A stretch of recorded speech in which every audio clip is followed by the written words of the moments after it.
ഇതുവരെ തൻ്റെ മകനോട് ഒരു വാക്കുകൊണ്ടോ ഒരു നോട്ടം കൊണ്ടോ പോലും വേദനിപ്പിക്കാത്ത അജയൻ അനിയോട് ക്രൂരമായി പെരുമാറുകയാണ് കേട്ടോ. പത്തനംമാറ്റ സീരിയലിൻ്റെ വരാനിരിക്കുന്ന ഒരു അടിപൊളി വിശേഷത്തിലേക്കാണ് കേട്ടോ ഞാൻ നിങ്ങളെ കൂട്ടിക്കൊണ്ട് പോകുന്നത്. അപ്പോൾ ആദ്യമായിട്ടാണ് നമ്മുടെ ചാനൽ കാണുന്നതെങ്കിൽ എല്ലാവരും ഒന്ന് സബ്സ്ക്രൈബ് ചെയ്ത് സപ്പോർട്ട് ചെയ്തേക്കണേ.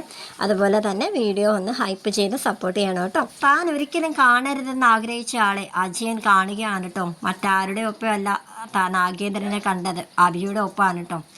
അഭിയെയും നാഗേന്ദ്രനെയും ഒന്നിച്ചു കണ്ട അജയൻ ദേഷ്യത്തോടെ കാലുതുള്ളി കാറും എടുത്ത് അനന്തപുരി തറവാട്ടിലോട്ട് പോയിക്കൊണ്ടിരിക്കുകയാണ്. പോകുന്ന വഴിയിലൊക്കെ അജയൻ്റെ മനസ്സ് മുഴുവൻ നാഗേന്ദ്രനും അഭിയും ഒരിക്കലും അടുക്കാനായിട്ട് ഒരിക്കലും പാടില്ല. അങ്ങനെ അവരെ അടുത്തു കഴിഞ്ഞാൽ പിന്നെ ആ ബന്ധം വളർന്ന് തൻ്റെ പഴയ കഥകളൊക്കെ എല്ലാവരും അറിയും എന്നുള്ള ഒരു പേടി അജയനെ വല്ലാണ്ട് അലട്ടുകയാണ് കേട്ടോ. അങ്ങനെ കാറിൽ ഭയങ്കര ദേഷ്യത്തോടെ അനന്തപുരി തറവാട്ടിലേക്ക് ചെല്ലുകയാണ്. അങ്ങനെ അകത്തോട്ട് കയറുമ്പോൾ നോക്കുമ്പോൾ ജലജയും ജാനകിയും തമ്മിൽ സംസാരിച്ചുകൊണ്ടിരിക്കുകയാണ്. അപ്പോൾ അജയൻ ഉടനെ തന്നെ ജലജയോട് പറയാണ്, നീ ഇവിടെ ഇരുന്ന് സംസാരിച്ചുകൊണ്ടൊക്കെ ഇരുന്നോ, ഒരു പുറത്തെ ഒരു കാര്യവും അറിയണ്ട, നിൻ്റെ മകൻ എവിടെ പോയെന്ന് ചോദിക്കാണ് കേട്ടോ. അപ്പോൾ ജലജ പറയുന്നുണ്ട്, അവൻ പുറത്തോട്ട് പോയത് അവൻ്റെ ഏതോ ഒരു ഫ്രണ്ടിനെ കാണുമെന്ന് പറഞ്ഞ് പോയതാണ്. ഫ്രണ്ട്? ആ ഫ്രണ്ട് ആരാണെന്ന് നിനക്കറിയാമോ? എടി, അവൻ പോയത് മറ്റാരെയും കാണാനല്ല, ആ നാഗേന്ദ്രനെ കാണാൻ വേണ്ടിയിട്ടാണ് അവൻ ഇവിടുന്ന് പോയതെന്ന് പറയാണ് കേട്ടോ. അങ്ങനെ പറഞ്ഞുകൊണ്ട് നിൽക്കുന്ന ആ ഒരു സമയത്ത് തന്നെ അഭി കാറിൽ വന്നിറങ്ങി അജയൻ്റെ മുന്നിലേക്ക് ചെല്ലുകയാണ്. എടാ, നീ നിൽക്കടാ അവിടെ, നീ എവിടെ പോയതാ, നീ ആരെ കാണാൻ വേണ്ടിയിട്ട് പോയതാന്നൊക്കെ ഇങ്ങനെ ദേഷ്യത്തോടെ ചോദിച്ചുകൊണ്ടിരിക്കുകയാണ് കേട്ടോ. അത് പിന്നെ ഞാൻ എൻ്റെ ഒരു ഫ്രണ്ടിനെ കാണാനായിട്ട് പോയതാണെന്ന് പറഞ്ഞ് തീർന്നില്ല. അതിനെക്കാട്ട് മുന്നേ അജയൻ അബിയുടെ കർന്ന് നോക്കി ഒരെണ്ണം നല്ല രീതിക്ക് കൊടുക്കുന്നുണ്ട് കേട്ടോ. നിൻ്റെ ഫ്രണ്ട് ആരാണെന്നൊക്കെ ഞാൻ കണ്ടടാ, നീയും അവനും കൂടെ സംസാരിച്ചത് കണ്ടുകൊണ്ടാണ് ഞാനിപ്പോൾ ഈ വീട്ടിലേക്ക് വന്ന് കയറിയത്. നീ വരാൻ വേണ്ടി തന്നെ ഞാൻ കാത്തിരിക്കുകയായിരുന്നു. അങ്ങനെ ആ അടി കൊടുത്ത ആ ഒരു നിമിഷത്തിൽ ജലജ ഉടനെ തന്നെ പറയുന്നുണ്ട്, അവന് അടിയല്ല അവന് കൊടുക്കേണ്ടത്, അവൻ്റെ രണ്ട് കാലും തല്ലി ഒടിക്കുകയാണ് വേണ്ടത്. അപ്പോൾ പിന്നെ അവൻ ഈ വീട് വിട്ട് പുറത്തോട്ട് പോയി അയാളെ കാണത്തില്ലല്ലോ. ഞാനിവനോട് ആദ്യം മുതലേ പറഞ്ഞത് ആ നാഗേന്ദ്രനെ കാണരുതെന്ന്. ഇപ്പോൾ എനിക്ക് മനസ്സിലായി, AN ജ്വല്ലറിയിൽ നിനക്ക് ജോലി നേടിത്തന്നത് ഡേവിഡാണെന്നല്ലേ നീ പറഞ്ഞത്. ഈ വീട്ടിലെ എല്ലാവരോടും നീ അങ്ങനെയല്ലേ പറഞ്ഞ് വിശ്വസിപ്പിച്ചത്. നിൻ്റെ അച്ഛൻ തന്നെയാണല്ലേ നിനക്ക് അവിടെ ജോലി വാങ്ങി തന്നതെന്നൊക്കെ ഇപ്പോഴല്ലേ എനിക്ക് മനസ്സിലായത്. നവ്യയ്ക്കും അവിടെ ജോലിയൊക്കെ കിട്ടിയത് ആ ഒരു വകുപ്പിൽ തന്നെയാണെന്ന് ഇപ്പോൾ എനിക്ക് ബോധ്യമായി. അപ്പോൾ നിങ്ങളെല്ലാവരും ഒന്നാണല്ലേ. പിന്നെ ഞാൻ എന്തിനാണ് അമ്മയാണെന്നും പറഞ്ഞ് ഇവിടെ നിൽക്കുന്നത്?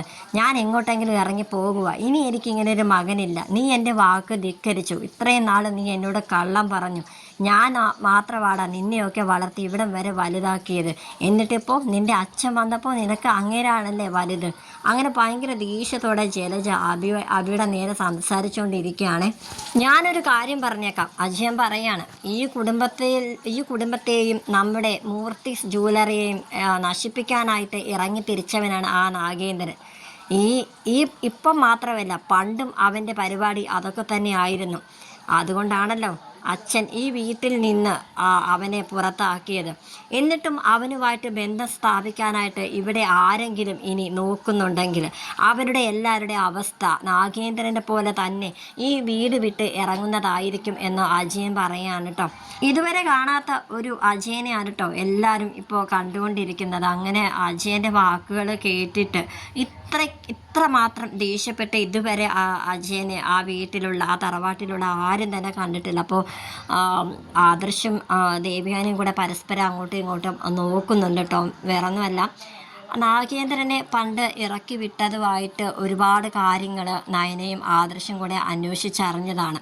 അതിൽ നാഗേന്ദ്രൻ തെറ്റുകാരനല്ല എന്നും അതിൽ പങ്ക്, അതായത് ആ ഇരുണ്ട കൈകൾക്ക് പുറകിൽ, അതായത് തെറ്റുകൾ ചെയ്ത് ആരാണെന്ന് കണ്ടുപിടിച്ചതാണ് ആദർശം നയനയും കൂടെ. അതിലൊരു പങ്ക് അജയനും ഉണ്ട് എന്നുള്ളൊരു കാര്യം അവർക്ക് ചെറുതായിട്ടൊരു സംശയമുണ്ട്.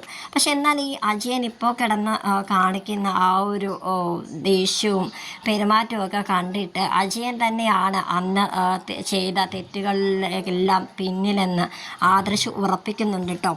അങ്ങനെ ആദർശ് ദേവയാനിയോട് വിളിച്ചിട്ട് പറയുന്നുണ്ട്, അമ്മ എനിക്ക് ഒരു സംശയമുണ്ട്, ആ സംശയം ഉറപ്പിക്കണമെന്നുണ്ടെങ്കിൽ എനിക്ക് ഇനിയും ഒന്ന് രണ്ട് പേരോട് കാര്യങ്ങളൊക്കെ ചോദിച്ചറിയാനുണ്ട്.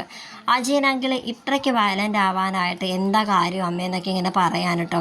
പണ്ടത്തെ കാര്യങ്ങൾ അമ്മയ്ക്കും കുറച്ചൊക്കെ അറിയാവുന്നതല്ലേ എന്ന് പറയാൻ കേട്ടോ. നന്ദുവിൻ്റെ കാര്യം ഓർത്തിട്ട് വളരെ ടെൻഷൻ അടിച്ചിരിക്കാൻ കേട്ടോ അനി. എങ്ങനെയെങ്കിലും ഇരു വീട്ടുകാരെയും പറഞ്ഞ് സമ്മതിപ്പിക്കണം. അതിൻ്റെ ഇടയിലാണ് നവീൻ്റെ വീട്ടുകാർ നന്ദുവിൻ്റെ വീട്ടിൽ ചെന്ന് കല്യാണം ഉറപ്പിക്കുന്ന രീതിയിലുള്ള സംസാരങ്ങളൊക്കെ നടത്തിയത്. ഇനി എത്രയും പെട്ടെന്ന് അവർ തമ്മിലുള്ള എൻഗേജ്മെൻറ്റ് വല്ലതും ഉറപ്പിച്ചു കഴിഞ്ഞാൽ നന്ദുവിനെ പിന്നെ എൻ്റെ കയ്യിൽ കിട്ടത്തില്ല. അവൾ എൻ്റെ ജീവിതത്തിൽ നിന്ന് തന്നെ അവൾ പോയെന്ന് വരും എന്നൊക്കെയുള്ളൊരു പേടി നമ്മുടെ അനിക്ക് നിലനിൽക്കുകയാണ് കേട്ടോ ഇപ്പോൾ. അങ്ങനെ അനിയാണെങ്കിൽ എങ്ങനെയെങ്കിലും വീട്ടുകാരെ, അതായത് ഇപ്പോൾ മുത്തശ്ശിയോടൊക്കെ പറഞ്ഞു. അപ്പോൾ അവരൊക്കെ കുറച്ച് അയഞ്ഞിട്ടുണ്ട്. അച്ഛനോട് ഇതുമായിട്ട് ബന്ധപ്പെട്ട് ഒന്ന് സംസാരിക്കുക. എന്തായാലും അമ്മ ഇതിനൊന്ന് സംസാരിച്ചാൽ അമ്മയ്ക്ക് ഭയങ്കര ദേഷ്യമായിരിക്കും. നന്ദുവിനെ എന്തായാലും അമ്മക്ക് കണ്ടെടുത്താൽ കണ്ടുകൂടാ. അതുകൊണ്ട് അച്ഛനോട് പറയാം, അച്ഛൻ ഇതുവരെ എൻ്റെ എല്ലാ കാര്യത്തിനും ഇതുവരെ എൻ്റെ കൂടെ നിന്നിട്ടേ ഉള്ളൂ എന്നുള്ള ആ ഒരു ധൈര്യം കൊണ്ട് അനി തൻ്റെ അച്ഛൻ അജയനോട് സംസാരിക്കാൻ കേട്ടോ.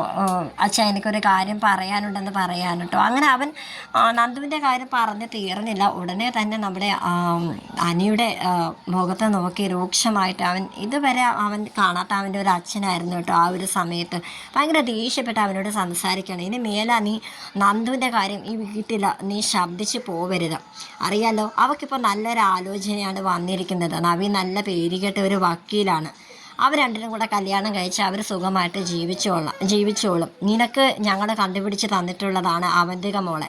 നീ അവന്തികയും കെട്ടി സുഖമായിട്ട് നീയും ജീവിക്കും.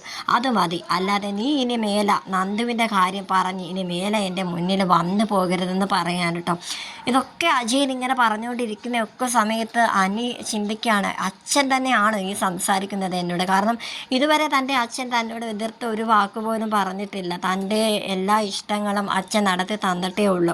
നന്ദുവിൻ്റെ കാര്യത്തിൽ അമ്മ പലതവണ തന്നോട് മോശമായിട്ട് സംസാരിച്ചിട്ടുണ്ടെങ്കിൽ അപ്പോഴൊക്കെ അമ്മയെ പറഞ്ഞ് മനസ്സിലാക്കിയിട്ടുള്ളായിരുന്നു അച്ഛൻ. അജയൻ അങ്ങോട്ട് പോയതിന് ശേഷം ആദർശ് വന്നിട്ട് അനിയെ സമാധാനിപ്പിക്കുന്നുണ്ട്. നീ വിഷമിക്കണ്ട, അജയനാണെങ്കിൽ ഇങ്ങനെയൊക്കെ നിന്നോട് പെരുമാറിയതിന് പിന്നിൽ ഒരു കാര്യം കൂടെ ഉണ്ടടാ. ഇന്നിവിടെ ഒരു സംഭവം ഉണ്ടായി. ചിലപ്പോൾ അതിൻ്റെ ദേഷ്യത്തിലായിരിക്കും നിന്നോട് സംസാരിച്ചത്. ഇന്ന് അബിയോട് നമ്മളെല്ലാവരും പറഞ്ഞതല്ലേ, ആ നാഗേന്ദ്രനെ കാണരുതെന്നും സംസാരിക്കരുതെന്നൊക്കെ. അവനത് ചെയ്തു. എന്ത് ചെയ്യാനാ, അത് അജയനകൾ കണ്ടു. അതിൻ്റെ ദേഷ്യത്തിൽ അവനിട്ട് രണ്ടെണ്ണം പൊട്ടിക്കുകയും ചെയ്തു. ചിലപ്പോൾ അത് മനസ്സിൽ വെച്ചിട്ടായിരിക്കും നിന്നോട് സംസാരിച്ചത്. അതുകൊണ്ട് നീ അധികം വിഷമിക്കൊന്നും വേണ്ടെന്ന് പറയാണ് കേട്ടോ. അപ്പോൾ അനി പറയുന്നുണ്ട്, എന്താ ഈ പറയുന്നത്? അബി അച്ഛൻ അടിച്ചെന്നാണോ ഈ പറയുന്നത്? എൻ്റെ അച്ഛൻ ഇപ്പോൾ എന്നോട് സംസാരിക്കുന്ന രീതിയൊക്കെ കണ്ടിട്ട് എനിക്ക് സത്യം പറഞ്ഞാൽ പേടി വരുന്നു. എനിക്ക് ഇതൊന്നും കൂടാണ്ട് നിന്നോട് കുറച്ച് കാര്യങ്ങൾ സംസാരിക്കാനുണ്ട് എന്ന് പറയാൻ കേട്ടോ. അങ്ങനെ ആദർശും നയനയും കണ്ടുപിടിച്ച കുറേ കാര്യങ്ങളൊക്കെ അജയൻ്റെ പണ്ടത്തെ കഴിഞ്ഞു പോയ ജീവിതകഥയൊക്കെ ഇങ്ങനെ അനിയോട് പറയാനാണ്. നീ ഒരിക്കലും വിഷമിക്കരുത്, ഞാനിപ്പോൾ പറഞ്ഞ കാര്യം നീ പുറത്ത് ആരോട് പറയരുതെന്ന് പറഞ്ഞിട്ട് അവർ കണ്ടുപിടിച്ച ആ വലിയ രഹസ്യങ്ങളൊക്കെ അനിക്ക് കൈമാറുകയാണ് കേട്ടോ. അനിയാണ് അനിയുടെ കണ്ണുകളൊക്കെ നിറഞ്ഞ് അവൻ വല്ലാണ്ടായി നിൽക്കുകയാണ്. നീ വിഷമിക്കാൻ വേണ്ടിയിട്ട് പറഞ്ഞതല്ല, ഈ ഒരു കാര്യം നീയും കൂടെ ഇന്നല്ലെങ്കിൽ നാളെ എല്ലാവരും ഇതറിയും. അത് എനിക്ക് നിന്നോട് ഇത് നേരിട്ട് പറയണമെന്നുണ്ട്, പക്ഷെ എനിക്കതിനുള്ളൊരു ധൈര്യമില്ലായിരുന്നു. നീ ഇന്നല്ലെങ്കിൽ നാളെ ഇതിൻ്റെ പേരിൽ നീ വിഷമിക്കേണ്ടി വരുമെന്ന് എനിക്ക് നല്ലതുപോലെ അറിയാം. എന്തായാലും നീ ഇത് കേട്ടിട്ട് ആരോട് ഇതിനെക്കുറിച്ച് നീ ഒന്നും മിണ്ടാനൊന്നും പോകരുത്. ഇത് നിന്റെ മനസ്സിൽ തന്നെ ഇരിക്കട്ടെ എന്ന് ആദർശ് പറയും. അവന്തിക അബിയെ ചെന്ന് കണ്ടിട്ട് പറയുന്നുണ്ട്, അബിയേട്ടാ വേദനിച്ചോ എന്ന് പറയാൻ കേട്ടോ. ഈ അടി നിനക്കും കൂടെ കൊള്ളേണ്ടതാ, അറിയാലോ. ഇപ്പോൾ ഞാൻ മാത്രമേ അച്ഛനെ നേരിട്ട് കണ്ട് സംസാരിക്കുന്നുള്ളെന്നാണ് ഇവിടെ എല്ലാവരുടെയും വിചാരം. ഇപ്പോൾ നീയും കൂടെ അച്ഛനുമായിട്ട് നല്ല രീതിയിലാണ് ഇപ്പോൾ പോകുന്നതെന്ന് വല്ലതും അമ്മയും ഇവിടെ ബാക്കിയുള്ളവരൊക്കെ അറിഞ്ഞു കഴിഞ്ഞാൽ അറിയാലോ, നമ്മളെ രണ്ടുപേരെയും കൂടി ആയിരിക്കും ഈ വീട്ടിൽ നിന്ന് പുറത്താക്കുന്നത്. അതുകൊണ്ട് നീ അച്ഛനെ ഇനി കാണുന്നതും സംസാരിക്കുന്നതും എല്ലാം ഇനി ഒഴിവാക്കിക്കോ. ആരും ഒന്നും അറിയാനായിട്ട് പാടില്ല. അത് നമുക്ക് രണ്ടുപേർക്കും ദോഷമായിരിക്കും ചെയ്യുന്നതെന്ന് അവന്തികയ്ക്ക് പറഞ്ഞു കൊടുക്കാൻ കേട്ടോ. അവന്തിക അപ്പോൾ അതെ ഏട്ടാ, ഞാനത് സൂക്ഷിച്ചോളാം. ഇനി അച്ഛനെ നമുക്ക് കുറച്ച് നാളത്തേക്ക് കാണാതിരിക്കുന്നതായിരിക്കും നല്ലത്. എന്തായാലും അച്ഛനോട് ഈ വിവരം ഒന്ന് അറിയിക്കണം. എന്തായാലും ഈ വീട്ടിൽ നടന്ന പ്രശ്നങ്ങളൊക്കെ അറിയിക്കണം. അല്ലെങ്കിൽ ചിലപ്പോൾ അച്ഛൻ പെട്ടെന്ന് നമ്മൾ മിണ്ടാതിരിക്കുമ്പോൾ അച്ഛൻ പേടിക്കും എന്നൊക്കെ പറയുകയാണ്.